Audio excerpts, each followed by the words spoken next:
some 1,500 miles out of Philadelphia. Here's a product of that area. He is bassist Dwayne Burno. And Dwayne, recently in the last year, we lost a major figure in American music, a woman with a marvelous vision and direction by the name of Betty Carter, and you had a chance to work with her, didn't you? Yes, I did. Yes, I did. I worked with her for 14 months, and I learned a few things that I will take with me forever. You might expand a little bit on what those few things are. When you first joined the group, for example. Well, when I joined the group, the guys in the band with me at that time were Greg Hutchinson and Mark Carey, and they've been playing with her for a little while. And Betty has a way she felt the time should feel in playing music.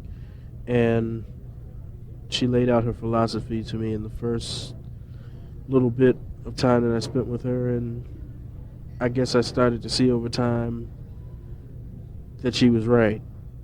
So that the way she made me think about time is still with me and forever will be with me. When you think about the way she expanded on the messages versus time, that must have been an experience as you were working behind her. Well, I mean, the examples of what she was talking about were out here already, and I don't think she was the main protagonist of what she was talking about. That stuff had been around with Miles' band in the 60s, which was a great example, with the feeling that the rhythm section of Ron Carter and Herbie Hancock and Tony Williams produced, as opposed to like Miles' earlier band with Red Garland and Philly Joe Jones and Paul Chambers, which was a little bit more relaxed. Your influences, and I know that's always a sort of deadly question, but you're a young artist in the field, but somehow or another, here you are with Nicholas Payton, and you're bridging almost a century of music.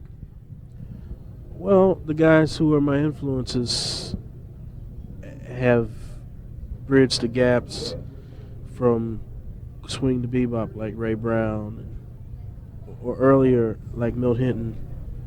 And, I don't really like to even call periods of this music anything, but you could say Ron Carter from hard bop to the 60s. Those two are my main influences. Very special men in my life. Well, Ron Carter, for example. What about him? What can we say? I mean, this is a man who stands behind the instrument and produces music effortlessly and at the highest level of artistry that anybody who's touched the bass has. And the judge, Milt Hinton? Oh, the judge is so sweet, man. I had the opportunity to be around him for a couple of summers, and he taught me something about the tradition of bass playing that, most people don't get a chance to get near to, which is technique with slapping. Be a sad day when we lose him.